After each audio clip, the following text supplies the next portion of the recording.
6절부터 13절까지입니다. 요한복음 3장 6절부터 13절까지 우리 같이 읽겠습니다.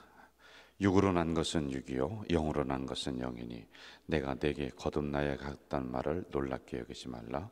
바람이 임의로 불매 내가 그 소리는 들어도 어디서 와서 어디로 가는지 알지 못하나니 성령으로 난 사람도 다 그러하니라. 니고데모가 대답하여 이르되 어찌 그러한 일이 있을 수 있나이까. 예수께서 그에게 대답하여 이르시되 너는 이스라엘 선생으로서 이러한 것들을 알지 못하느냐. 진실로 진실로 내게 이르노니 우리는 아는 것을 말하고 본 것을 증언하노라. 그러나 너희가 우리의 증언을 받지 아니하는도다. 내가 땅의 일을 말하여도 너희가 믿지 아니하거든 하물며 하늘의 일을 말하면 어떻게 믿겠느냐. 하늘에서 내려온 자 곧 인자 외에는 하늘에 올라갈 자가 없느니라. 아멘. 이제 우리는 계속해서 거듭남이란 무엇인가 이 부분에 대해서 같이 새벽에 묵상을 이렇게 하고 있습니다. 요즘 이제 반려견이라고 해서 집에서 개들을 많이 키워요. 근데 개들을 키우는 사람들의 그 이유를 이렇게 들어보면은 자기를 반겨주고 이제 배신하지 않고 그러면서 내가 사랑을 주면은 여기 있는 개들도 반려견들도 자기를 그렇게 잘 따른다는 거예요. 그러니까 감정이 서로 교류가 된다 이런 이야기를 한단 말입니다. 자, 그런데 한번 생각해 보세요. 감정이 교류가 돼요. 감정이 교류가 되는데 그렇다고 해서 개가 인간의 삶을 이해하는 건 아니에요. 그렇죠? 주인의 삶을 그리고 인간들이 어떻게 살아가는지를 감정이 교류돼서 이해하는 게 아니라 그냥 개는 본능적으로 주인을 반겨주고 이렇게 하는 것이지 오늘 우리 주인이 직장을 몇 시에 출근했고 그리고 직장 생활이 어떻고 힘들고 이러한 것을 속속들이 이해하는 게 아니다라고 하는 거예요. 개가 나를 늘 반겨주고 나와 깊은 사랑의 관계를 갖는다는 것이 내가 살아가는 세상에 대한 이해를 의미하는 건 아니에요.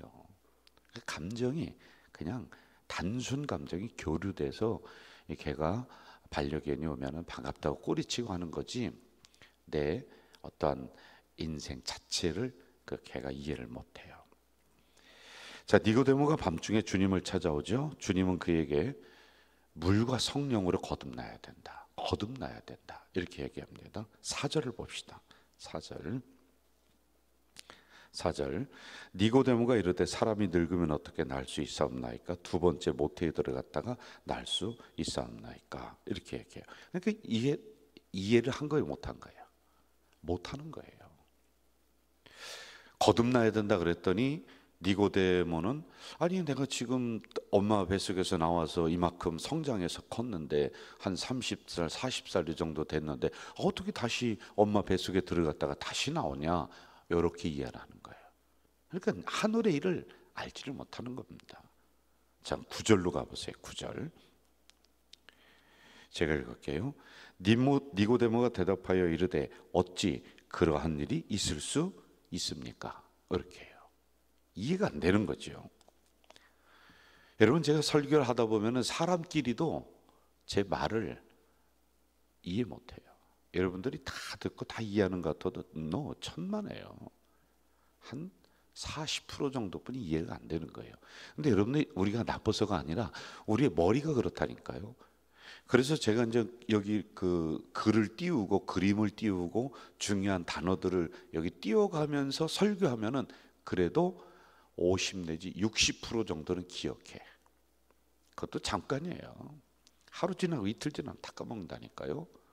기억이 안 되는 거란 말입니다. 되게 자신이 알고 있는 지식과 경험을 토대로 상대방의 이야기를 받아들이기 때문에 제가 하는 설교를 다 100% 이해할 것이다. 안 된다니까요. 그게 할 수가 없습니다. 자, 12절로 가봐요. 12절 제가 읽을게요. 내가 땅의 일을 말하여도 너희가 믿지 아니하거든 하물며 하늘의 일을 말하면 어떻게 믿겠느냐? 알 수가 없다는 거예요. 우리의 이 짧은 머리로 다 이해가 안 된다는 거예요. 그래서 제가 앞에 반려견 그 개 이야기를 했습니다. 그 반겨준다고 해서 우리 인간의 삶을, 인간의 인생을 그 개가 이해하는 게 아니에요. 할 수가 없는 한계가 있다라고 하는 겁니다. 여러분, 눈에 보이는 것들도 믿지를 못하는데 눈에 보이지 않는 하늘의 일을 이야기한다? 이게 온전하게 우리가 다 이해되고 믿을 수 없다라고 하는 거예요. 그래서 하늘의 일을 말하면 너희들이 어떻게 믿겠느냐? 요 뜻이 있습니다. 여기에요. 여러분, 우리가 눈에 보이는 이 세상 만사는 이러한 논리대로 돌아갑니다. 그래서 보여야지, 증거가 있어야지 이렇게, 그래도 그것도 의심하는 거예요. 요즘 뭐 난리지 않습니까? 한동안 이 나라가 그것 때문에 어수선하고 증거를 갖다 대도 가짜 뉴스들이 막 나오가는 이런 세상이었단 말이죠. 자, 그럼 이 말의 뜻은 뭐냐면은 믿지 말라는 게 아니라, 신앙은, 진리는 이해가 먼저가 아니라 믿음이 먼저라는 거예요.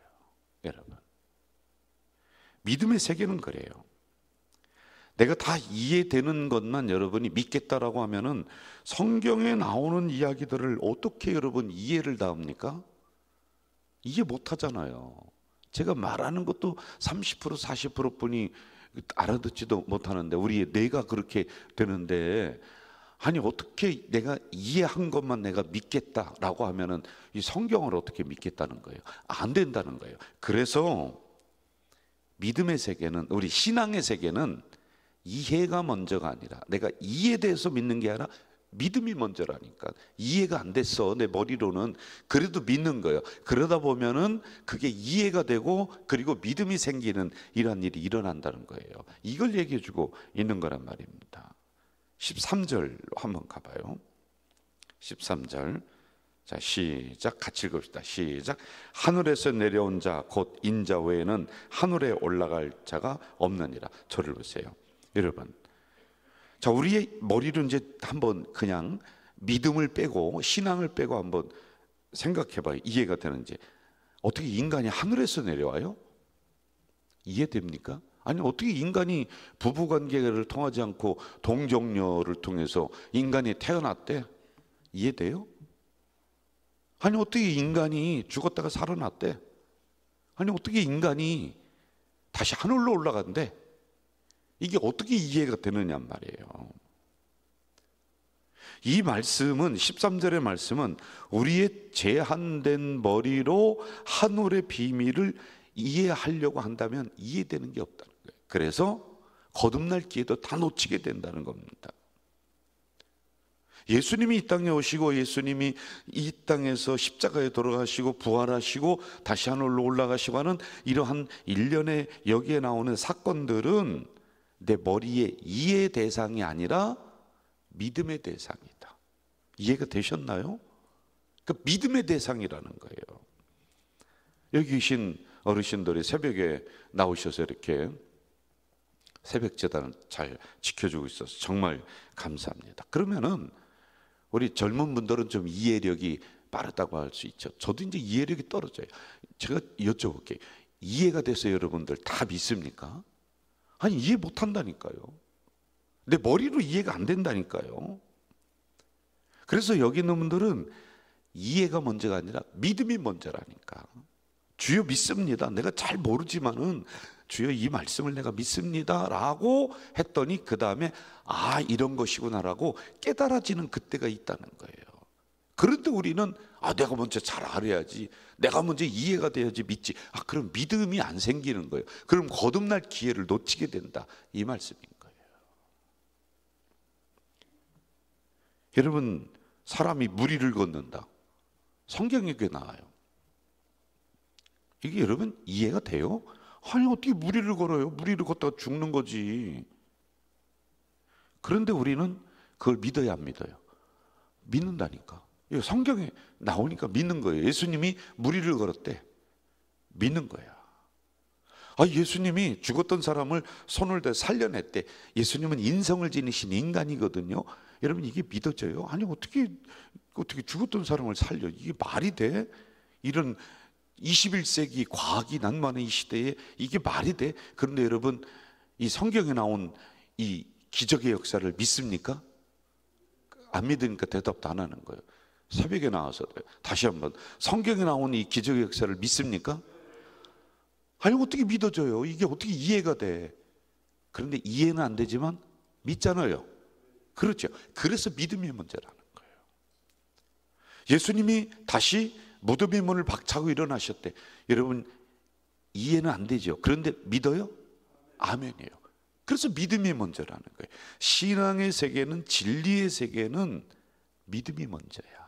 이걸 이야기해주고 있는 거예요. 우리가 다 알 수는 없습니다. 내 머리로 밝히 이해할 수는 없어요. 그러나 하나님이 말씀하시니까, 성경이 기록된 곳이니까 내가 믿습니다. 그걸 하고 났더니 나중에는 그 믿었던 것이 내 삶 속에서 이런 뜻이었구나, 이런 역사가 일어나는구나, 그게 이해가 된다는 거예요.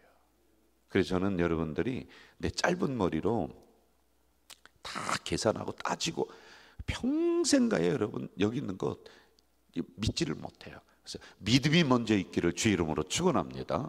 믿음이 먼저, 이 세계는요. 자, 여러분, 여기서 우리가 한 가지 좀 궁금함을 가지고 들어가면 좋을 것 같은데, 눈에 보이지 않는 성령님이 우리가 믿음 생활을 지속할 수 있도록 어떻게 도와주시느냐. 8절을 한번 봅시다. 8절 같이 읽어볼까요? 8절입니다. 시작. 바람이 임으로 불매 내가 그 소리를 들어도 어디서 와서 어디로 가는지 알지 못하느니 성령으로 난 사람도 다 그러하니라. 여러분, 물과 성령으로 거듭나야 된다고 그랬잖아요. 그렇죠? 물은 세례라고 그랬어요. 그럼 성령으로 거듭나. 그럼 성령이 눈에 안 보여요. 근데 여기 8절에 보니까 뭐라고 하냐면은 바람이 임의로 불매, 이렇게 나와요. 저를 보세요. 성령이 어떻게 역사하는지, 성령이 어떻게 사람을 변화시키는지 눈에 보이지가 않아요. 근데 바람으로 비유를 했단 말이에요. 여러분, 바람 눈에 볼 수 있어요, 없어요? 아니, 그냥 생각해 보세요. 안 보이죠? 눈에 안 보여요. 그런데 있어요, 없어요? 아니, 바람은 공기야, 공기. 그런데 이 바람이 있다는 증거와 방법을 알 수 있는 게 있어요. 뭐냐면은 흔들리는 나뭇가지를 보면 바람이 분다, 안 분다? 분다. 그리고 흔들리는 나뭇가지를 보니까 바람이 이쪽에서 저쪽으로 분다, 알 수 있어요, 없어요? 알 수 있는 거예요. 흔들리는 나뭇가지를 보니까 바람이 세다, 약하다, 알 수 있어요, 없어요? 알 수 있는 거예요. 이 나뭇가지 흔들리는 것을 보면서 우리는 그것을 알 수 있단 말입니다. 성령의 역사도 이와 같다는 거예요. 우리 눈에 보이지 않습니다. 그런데 성령으로 거듭난 사람은 바람에 의해서 나뭇가지가 흔들리고 방향을 잡고 세다, 약하다, 이것을 알 수 있듯이 성령으로 거듭난 사람은 그의 삶의 방향이 나뭇가지처럼 바뀌어지는 거예요. 보여지는 거야. 눈에 보여지는 거예요. 말을 함부로 하던 사람이 말 조심하게 되는 거예요. 함부로 흥청망청 살아가던 사람이 아니, 세상에 눈에 보이게끔 그의 삶이 방향이 바뀌어지네. 거룩한 목적을 위해서 살아가는 거예요. 물질만을 탐하던 사람이 헌신적인 사람으로 바뀌게 되네.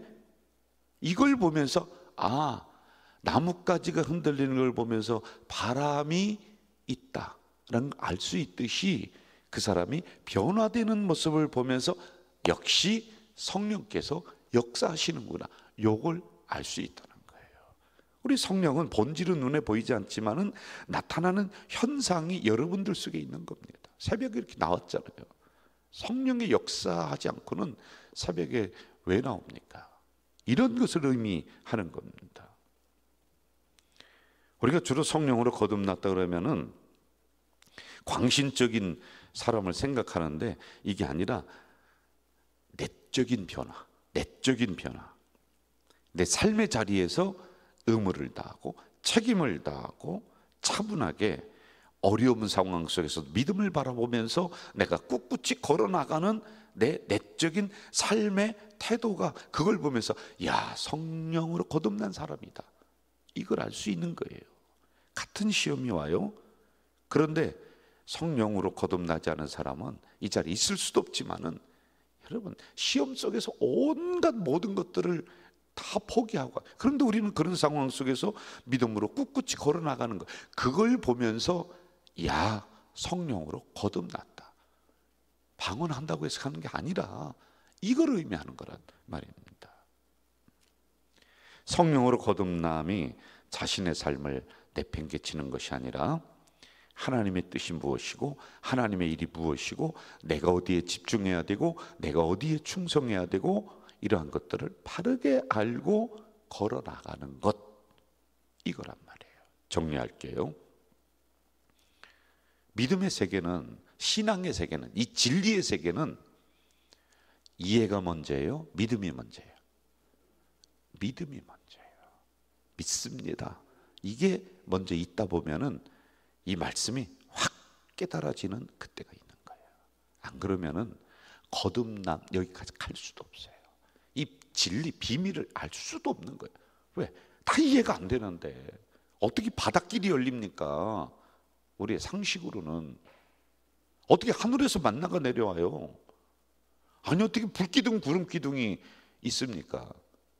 그거 어떻게 이해를 합니까? 그런데 우리는 믿습니다. 믿는 거야.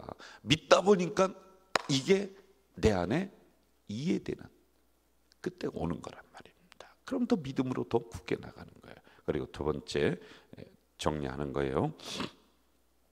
성령으로 거듭난 사람은 바람이 나뭇가지가 흔들리는 것을 보며 바람 부는 것을 알 수 있듯이 우리 내면의 변화가 일어나는 것을 보며 성령으로 거듭난다, 이걸 우리가 알 수 있는 거란 말입니다. 저는 오늘도 이런 두 가지 사실을 분명하게 붙잡고 나가서 승리하는 우리 공동체 되시길 주의 이름으로 축원합니다. 하나님 아버지, 이 새벽에 연약한 저희들을 깨워주시고 불러주시고 말씀을 허락해 주시니 감사합니다. 주신 말씀을 가지고 이 하루 우리가 살아갈 때 내가 이해되는 것만 믿는 것이 아니라 하나님의 말씀이니까 내가 믿습니다. 내 머리로는 이해가 안 되지만 주여 내가 믿습니다. 이 믿음을 먼저 앞세울 때에 나중에 하나님의 뜻이 분명하게 내 안에 확실히 드러나는 그때가 있는 줄 믿사오니 이 믿음의 세계 꿋꿋하게 걸어나가는 우리가 되도록 도와주시옵소서. 오늘도 주의 성령이요 우리 성도들과 늘 동행해 주시옵소서. 예수님의 이름으로 기도하옵나이다. 아멘. 하늘에 계신 우리 아버지, 아버지의 이름을 거룩하게 하시며 아버지의 나라가 오게 하시며 아버지의 뜻이 하늘에서와 같이 땅에서도 이루어지게 하소서. 오늘 우리에게 일용할 양식을 주시고 우리가 우리에게 잘못한 사람을 용서해 준 것 같이 우리 죄를 용서하여 주시고 우리를 시험에 빠지지 않게 하시고 악에서 나라와 권능과 영광이 영원히 아버지의 것입니다. 아멘. 제가 두 가지 기도 제목 좀 드리겠습니다. 첫째는 제가 이제 노회장 끝나고 나면은 우리 인천 노회를 책임지는 목사 회장이 당연직이 이렇게 돼요. 그건 또 섬기는 자리입니다. 이번에 개척교회 목사님들이 한 80명 정도 우리 교회 옵니다. 1년에 한 번, 두 번 있는데 제가 섬겨야 되는 자리예요. 그분들이 오셔서 예배드리고 또 위로받고 또 따뜻하게 점심 식사 대접하고 하는 그런 자리입니다. 여러분 많이 개척교회 목사님들 어렵고 힘들게 목회 선상에서 열심히 하고 있는데 그걸 위해서 많이 기도해 주세요. 이분들이 위로받아서 목회 선상에서 그 일을 열심히 할 수 있도록 인천로에 130개 교회가 있어요. 우리 교회만 잘 돼서 되는 게 아니거든요. 그래 모든 교회가 다 부흥의 역사가 일어날 수 있도록 그 목회자들이 힘을 얻어서 하나님 그 복음 사역에 앞장서서 힘있게 나갈 수 있도록 기도해 주시고요. 이를 위해서 섬기는 우리 교회를 위해서도 기도해 주시기 바라고요. 두 번째, 우리 교회 부흥의 불, 기도의 불이 일어나야 돼요. 여러분 이걸 위해서 저도 막 목이 아프고 막 쉬고 그런데도 끊임없이 해야 된다는 마음이 있어서 제가 이 강단을 기도를 못 놓는 거예요. 그래서 여러분 이걸 위해서 좀 눈에 보이는, 하나님 눈에 안 보이잖아요. 그 눈에 보이는 아유 저 담임 목사 저 또 목도 저렇게 쉬어가면서 저러는데 좀 불쌍하다, 그 생각하면서 좀 한번 뜨겁게 우리가 교회 기도의 불, 부흥의 불을 좀 붙여주시기를 간절히 부탁을 드립니다. 이 시간에 두 가지 기도 제목 그리고 여러분 개인 기도 제목 가지고 기도하시다가 집으로 가시면 되겠습니다. 통성으로 기도하겠습니다. 하나님 아버지, 이 새벽에는 간절히들을 깨워주시고 불러주셨습니다. 감사합니다. 하나님이 우리 가장 공동체를 위해서 간절히 기도합니다. 우리 교회가 하나님 기도의 불, 부흥의 불이 붙을 수 있도록 도와주시옵소서. 하나님 정주의 종들이 앞장서서 열심히 진액을 짜내고 있습니다. 주여 우리 교회 부흥의 불씨를 던